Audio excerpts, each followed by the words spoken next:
Hi, everyone, and welcome to another episode of Pathfinder, a podcast by Payload, the leading digital media company in the space industry. My guest today is Chiara Manfletti, the CEO of Neuraspace, a Portuguese startup developing in-space traffic management and satellite collision avoidance solutions. The company provides satellite operators with precise monitoring of debris and automated maneuver recommendations, all using advanced machine learning algorithms. Chiara and I chat Neuraspace's origins, the market for awareness data, and her vision for a future of debris management. On to the show. Chiara, thanks so much for being with us today. Thanks for having me. It's a pleasure. Well, and I know you're not calling in from the States today. I assume, are you in Portugal, if I'm not mistaken? I'm currently actually in Germany, in Munich at the moment. The weather is miserable, but I'm here. There's Oktoberfest, not very far from where I live, actually. Oh, okay. There you go. Well, I know Neuraspace is a Portuguese-based startup, so maybe let's start there. Tell us a little bit about Neuraspace and what you guys are up to. Yeah, so absolutely. Neuraspace is a startup which was born or is headquartered in Portugal. We were born during COVID, so admittedly, we've got people based all over the place. Most of the team is in Portugal, in Lisbon and in Coimbra, but we have myself in Germany. We have a guy sitting in Luxembourg, another guy in Italy, in the UK. So we're spread all over the place. So we do consider ourselves, let's say, European more than just Portuguese. But yes, most of us are Portuguese. Now, we're 4 years old. We're less than 30. We're 26 people at the moment. And we are one of the European leaders in space situational awareness and space traffic management. So what we do is we have developed a product, which is a software as a service platform, which we provide to, at the moment, commercial satellite operators to give them a risk assessment regarding upcoming conjunctions, maneuvering advice, and a lot more based on data from different sources. And we bring in AI machine learning expertise and automation and more. So tell us a little bit about the initial vision behind the company. What led to the creation of Neuraspace? Why did it need to exist? Well, the inception story of Neuraspace is a bit long, but also very interesting story. So, and I think it's worth sharing. So many years back, there was a guy called Nuno Sebastian. He used to work at the European Space Agency and in Darmstadt, in Isok, and he was working in operations. And at some point, he left the space business. He went off and he created his own company in fintech using AI machine learning for fraud detection. And this company called FeedSci at some point became a unicorn, so quite successful. And at some point, after the success, his friends back in Isok called him and said, "Hey, what do you think? Why don't you sort of get back or, bring that success to space? There's new space coming up. There's successful men and women that are being involved." And so Nuno went off and he started thinking about it. And the topic of space debris came up in space traffic management, the fact that more satellites are going up, the fact that, of course, we have to take care of our assets in space. And at some point, he started considering it very seriously. He came by in my office when, at the time, I was head of the Portuguese National Space Agency. And we started discussing whether this was a future market. And at the time, I had literally just convinced the government that for a country like Portugal, investing in space safety, so space weather, space debris, in-orbit servicing was a strategic way forward, given the fact that there weren't many other countries and companies that were leading this field. And so basically the stars aligned. Nuno decided to found the company, and that is how Neuraspace was born. So, Chiara, tell me, why don't we kind of take a step back? Tell me a little bit about the threat of space debris. I've spoken to many folks about this before. There are some who view it as an enormous problem today, others who think that it's overblown, that there's a lot of space in space, and that, yes, although we need to be aware of debris and it's not like we shouldn't be doing anything, but that it's not as big of a threat as some say it is. I would love to get your perspective on that point. How significant of a threat is debris today, and how do you see that evolving over the next, call it 5 to 10 years? Yeah, so indeed, there is lots of space in space, which is great. The topic of debris is getting more and more important. Hopefully, with new technologies, we'll be also better equipped to deal with it. So, of course, if we deal with it, the problem will not explode as it may. The Kessler syndrome is a given. This is the idea that there's a cascade effect that will happen. The more objects collide with one another, the more objects that will create, and the more that will sort of go on cascading and creating more objects. Now, I think when we talk about space situational awareness, there's two dimensions here. There's the space debris element, so the non-active objects that we need to take care of. And then there's the active objects as well. And then there's the civilian commercial dimension, and then there's the defense dimension. So it's not just a space debris topic that I think we're dealing with here. Now, when it comes to space debris, I think that part of it has also to do with the fact that ignorance is bliss. The less we know about the problem, then the less, we fear it because we don't know about, what the real risks are. Now, one of the biggest challenges with space debris is the fact that, there's multiple dimensions here. One is that we can't, even with equipment or sensors that we have today, really pinpoint where objects are. So we know that there's objects in space. Some of them we can track, some of them we can't. Some we can observe, some of them we can't. And even with those that we can observe, we still have uncertainties as to where they are today and where they will be. At the moment, we're going through a phase of extreme space weather, which in and of itself is already a challenge vis-a-vis our digital world, which is becoming more and more digitized, let's say, or digital. But space weather causes the atmosphere to change in density, and that causes the orbits as they propagate, as you propagate orbits in the future, to also have significant variability. So the challenge here is knowing for an object, whether an active space object, to know whether it should maneuver or not to avoid a collision from really happening. So that's one of the difficulties, I'd say. So yes, it's true, there's space in space, but there's also lots of uncertainty and the risks are quite high. On top of that, we also have objects which are, in terms of satellites, which have become smaller, meaning that with smaller satellites, you can do more things because of miniaturization and many other advances that we've had, meaning that even smaller pieces of debris become a larger a hazard or threat for smaller satellites as well, right? Something tiny hitting you at 15 kilometers a second, if you're tiny, it's just going to hurt a lot, then there's a higher probability of it hitting, let's say, a vital organ. So again, I think that there's many dimensions, and then there's the space situational awareness dimension of who is up there doing what. There's some business which is transparent, other is fishy business, as I like to call it. So there's a commercial side and there's the defense side, and yeah. So I think we need to master the entirety of this very complex problem. Neuraspace has done a bit of work and published a couple items around the issue of unnecessary maneuvers, which is lost revenue. Can you maybe talk a little bit about that? Well, yes, indeed. There's a report which says that an emergency maneuver costs something like 25,000 euro. By the way, side message, I do think that there isn't enough analysis, or there hasn't been enough done to understand the economic impacts of, let's say, a more congested or contested space as well. And as I was saying, when satellite operators don't really know where objects are, so the uncertainty around the exact location of objects, then there is probability that you may not maneuver, and that you then actually go into a collision because you haven't maneuvered, or you do maneuver and that collision was unnecessary. And if you maneuver, you're possibly not providing services, or you're wasting propellant or wasting time or whatever else. And that is obviously always associated with a cost, on top of the fact that there's man and woman hours that have gone into the analysis of that potential hazardous situation and the resolution of it. And that's, again, of course, where we sort of pride ourselves that we come in and support commercial satellite operators.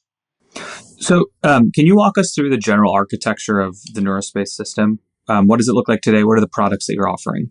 So there's various things that we do. One of the things is, let's say, our simple space traffic management solution, software as a service.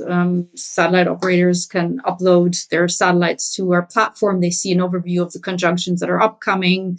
They can do screening of upcoming maneuvers that they want to do for conjunctions that are upcoming. They get all sorts of intelligence from risk assessment to potential maneuvers that they should be doing based on all sorts of criteria. They can manage their assets, pick when to do maneuvers based on operational constraints or service constraints or whatever else. So that's one part.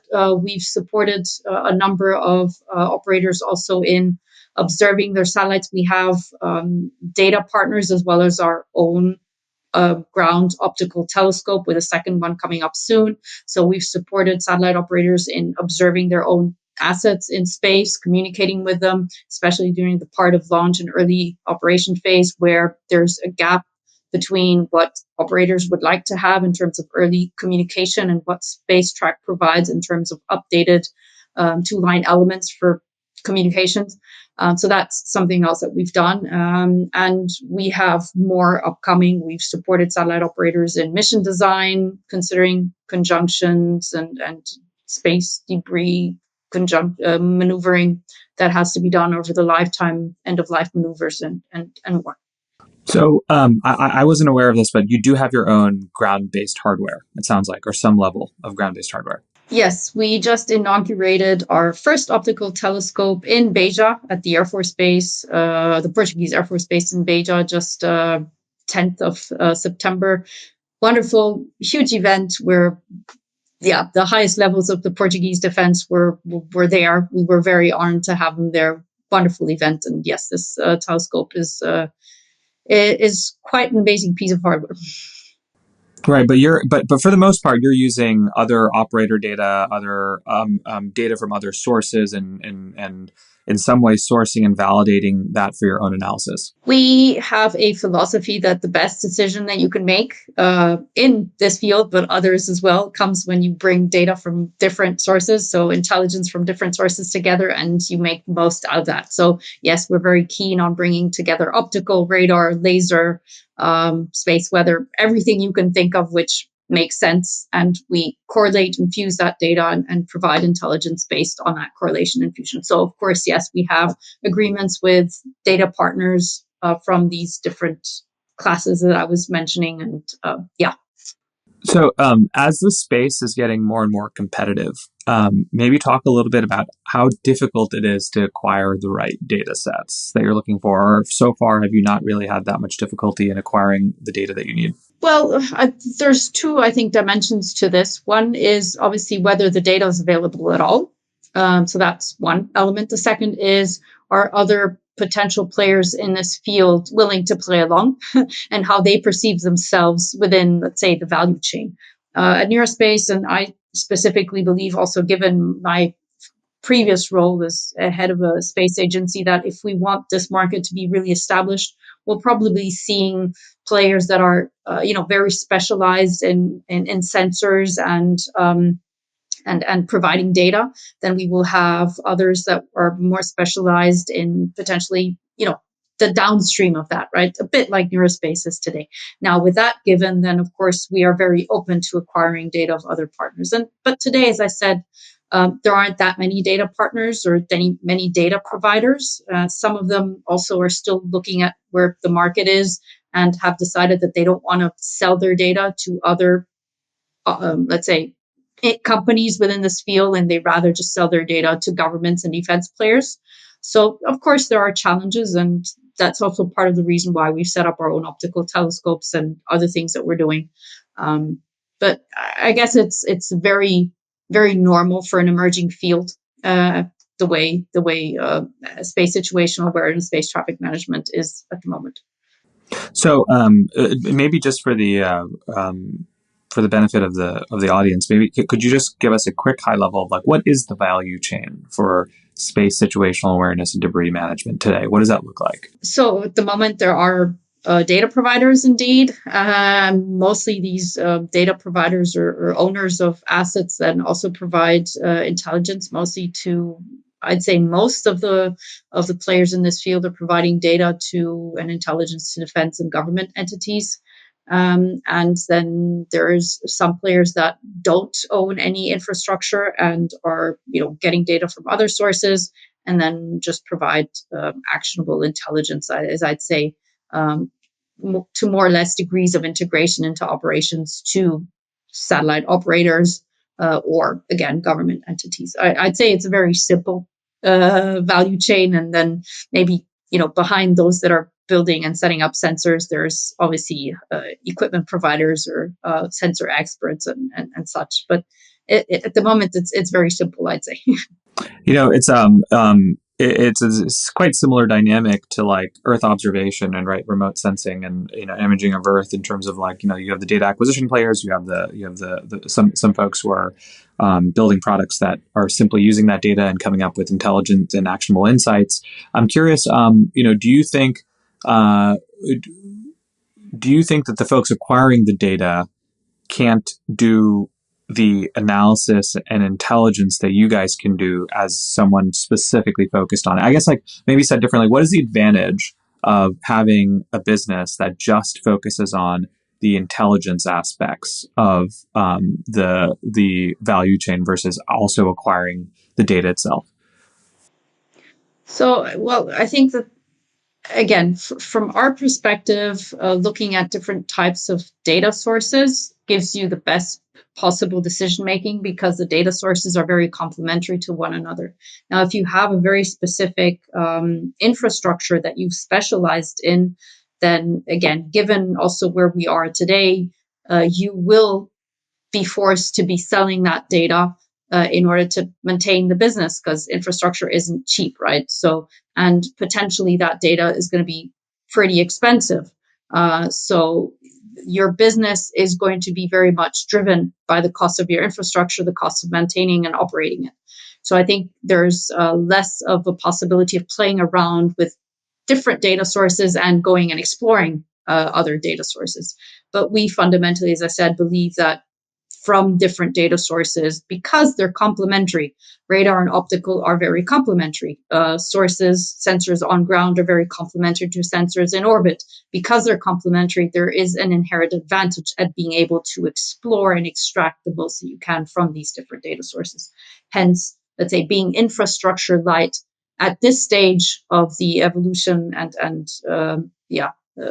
the age of this market, let's say, I think it's the strategy, let's say, that we've picked. Sure, that makes sense. Okay, well then, tell us a little bit about how you predict collision events. What's the time frame? What are the types of algorithms or models that you're developing in order to do that better than other kind of services in the market? Yeah, so there's various things here, right? So first of all, one of the things to say is that there is one source of data which is, has been available for a very long time, which is the space track, the 18th Space Squadron. They have the biggest catalog that's been along for a very long time. They provide high precision catalog. And as a company that's providing services to others, to satellite operators, but also others, you can actually ingest conjunction data messages that are produced through Space Track using their catalog. So that is one element or one source of data that we have. We then go and look at this each specific conjunction. Depending on the kind of service that people have, they can get conjunctions up to, if they're in low Earth orbit, 7 days ahead of the potential time of closest approach. As I was saying at the beginning, one of the biggest challenges around this is actually understanding what the uncertainties is associated with the objects that are involved in this potential conjunction. And that's, if you will, where one of our elements starts coming in. In the early days of Neuraspace, one specific operator said to us, look, these uncertainties and the covariances, that's a huge headache for us, because we don't know how this is going to evolve and we don't know whether we should move or not. So it'd be wonderful if you guys could go off and develop an algorithm that would predict the evolution of the uncertainties associated with where the objects are. So we did just that. We took historical data and we produced a machine learning algorithm that predicts the level of uncertainty associated with where the objects will be. Now, what does this do in the first instance? It just basically tells you how good the quality of the data is, because if the uncertainties remain so huge compared to missed distances, then like, okay, the data quality is so bad, then I actually, if I move, I actually risk potentially leaning into the conjunction. So I may go from a bad situation to a worse situation. If the uncertainties reduce, then of course I have a better feeling and I can actually make a decision. Now, if the uncertainties remain very high, that's where then also having ground infrastructure, you can say, okay, let me task a telescope or a radar or whatever, and let me look into that high risk conjunction, which is still leaving me uneasy. So that is, for example, one way that we have supported and continue to support our customers. Is it challenging sort of integrating all of these disparate sources of data? It can be, yes, because the data rarely is the way people want it to be. Sometimes data is noisy, it's not clean, so you have to clean it, you have to analyze it. Then we have obviously different. One should say one has different types of customers that have also different infrastructure, or let's say satellite buses and equipment that they use as well. So, for example, if we look at GNSS data that we also process, there's different types of signals that you can get. So it can be a challenge, and that's where obviously part of our effort goes into understanding which kind of data is going to be better suited for analyzing what. But also, if we've done campaigns where we've brought together optical, radar, and laser data, to correlate the objects that we've observed during campaigns to understand, okay, what is better, how do you bring them together? If you want to have a catalog that brings all of this stuff together, how do you do that, and how do you do it best?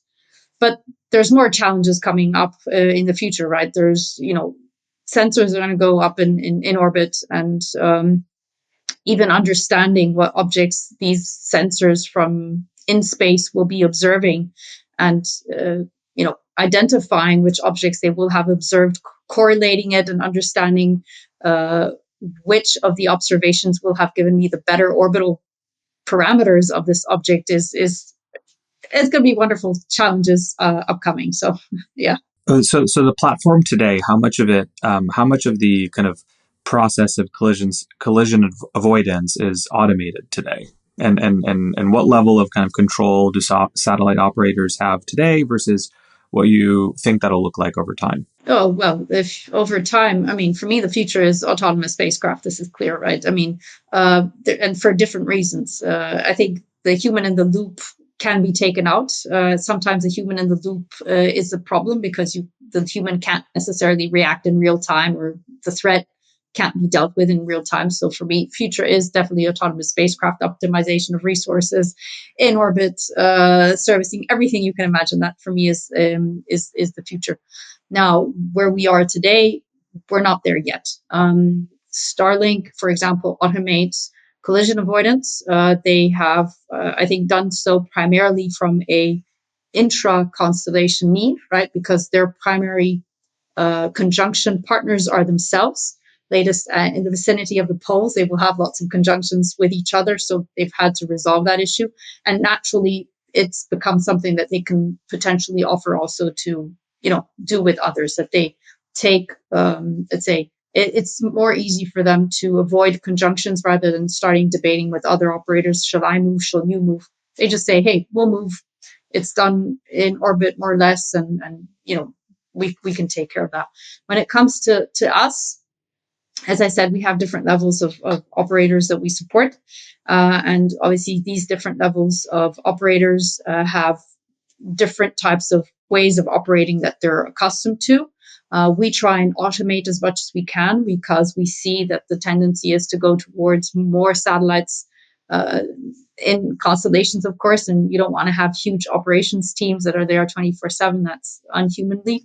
And so we automate as much as we can. But so far, everything is still, let's say, on ground, automated as much as we can on ground. And then it's very much up to the individual operators to decide how far they want to go. When we did the first demos, we had a button which was, can be autonomously decided and can be beamed up as a command to the spacecraft. But this is a vision you put forward, and there's a trust that needs to be built that these automated systems will work, and this is something that you build together with the satellite operators. How do you think about scaling the business or scalability? Or like what's the primary friction point that prevents you from scaling this further? Is it more just like, hey, the customer demand side is still a bit, or maybe talk a little bit about that. Is it customer demand driven? Is it data driven? Like what prevents the technologies from scaling? So at the moment, I think that it's really an emerging market. We've seen that the topic has been become more and more discussed in the past years. Definitely, if I just count the number of conferences that there were, let's say 5 years ago on space situational awareness, space traffic management, and they count the number of conferences and discussions that are taking place, I think the multiplier has gone up significantly. So I think it's a question of awareness. Then obviously there's, new companies that come up and startups. Not everyone, again, is necessarily aware of what the challenges really are associated with conjunction analysis, collision avoidance, planning of maneuvers. Space situational awareness isn't so much just a thing that is out there and that you have to be aware of, but it's very much something that you have to build into your operations. And so this building into is where I think if there isn't any awareness, it isn't done, and hence it has to scale in that respect.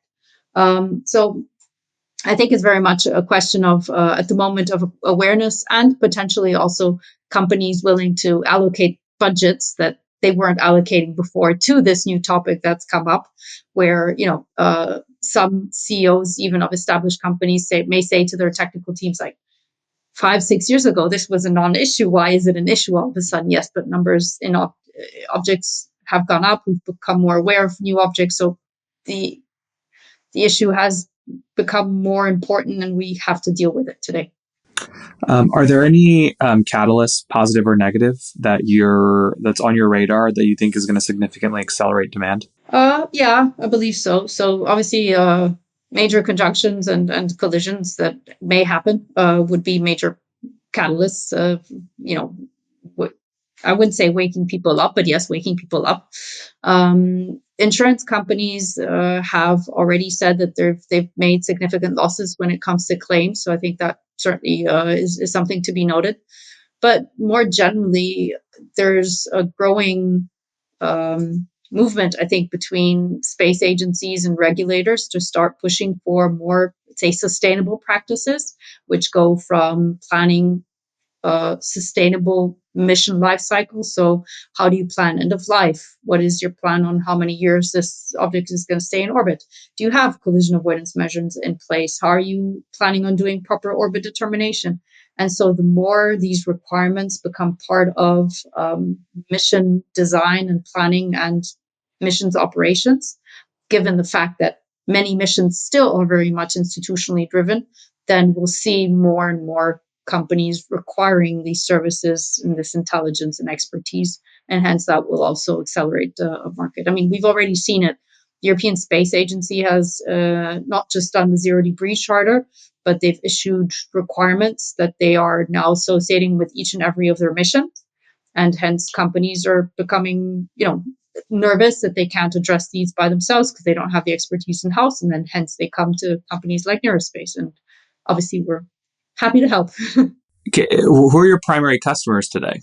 So today, primary customers are satellite operators. There's been a couple of press releases out there. So we've signed Spire, we've signed Nano Avionics, Dragonfly, and more. We have a big contract with European Space Agency, and we're starting to ramp up our activities. I have to say also with defense players as well. Different dimensions, but yes. Are there major differences in requirements or expectations between commercial and government clients? Well, let's say, and this goes back to what I was saying before, there's the aspect of protecting your assets in space. And then there's observing, you know, spying behavior or fishy business, as I like to call it, happening in orbit, and potentially also protecting your assets on ground from eyes, from unwanted eyes. And these use cases can apply to both, let's say, commercially oriented or let's say, defense-oriented players. But let's say that at the moment, our commercial customers are more towards optimizing their operations, including SSA, actionable intelligence, whereas defense players obviously tend to be more towards, or at least the ones that we're engaging with, tend to be more towards what is happening up there exactly that we should know, which could be, very relevant to our own assets, either in orbit or on ground.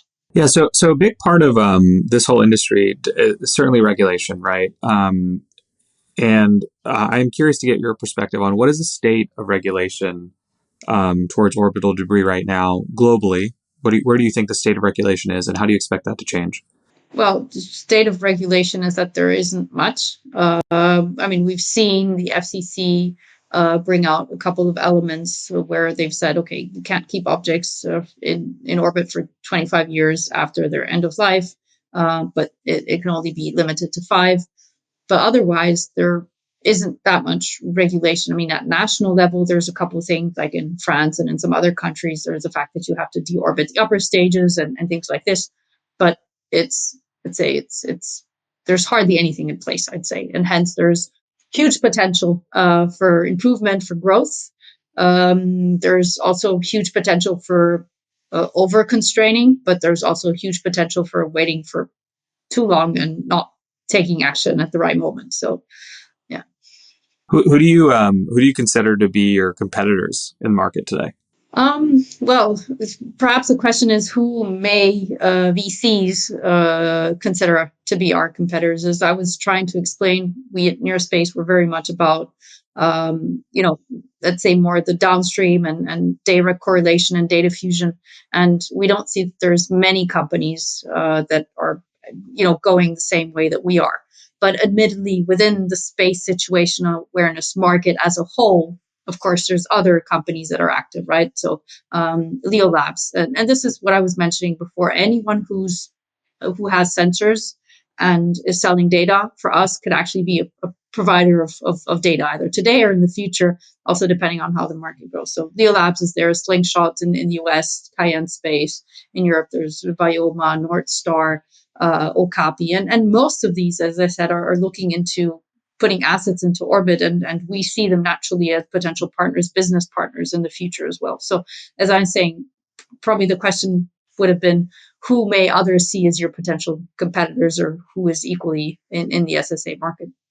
So what is your revenue model today? Are you operating on a subscription based licensing? Do you do service fees? Yeah, we have software as a service for our primary elements, but then, as I said, we have other one-off elements that we provide, which are service oriented and like supporting launch and early operations or providing data as well. So it's a mix. And at the moment, again, just zooming out from Neuraspace, anybody who's in this field, I think, is really trying to sort of work out and understand what is the right business model moving forward, what are the right pricing elements, how much are customers, and which customers are willing to pay how much for what. So these are all questions that I think anybody in this field is still very much trying to get sorted out moving forward. And then on the cost side, is sort of your major cost kind of component or sort of cost piece the actual data itself, the acquisition of the data? Oh, at the moment, our highest cost in terms of company is human resources.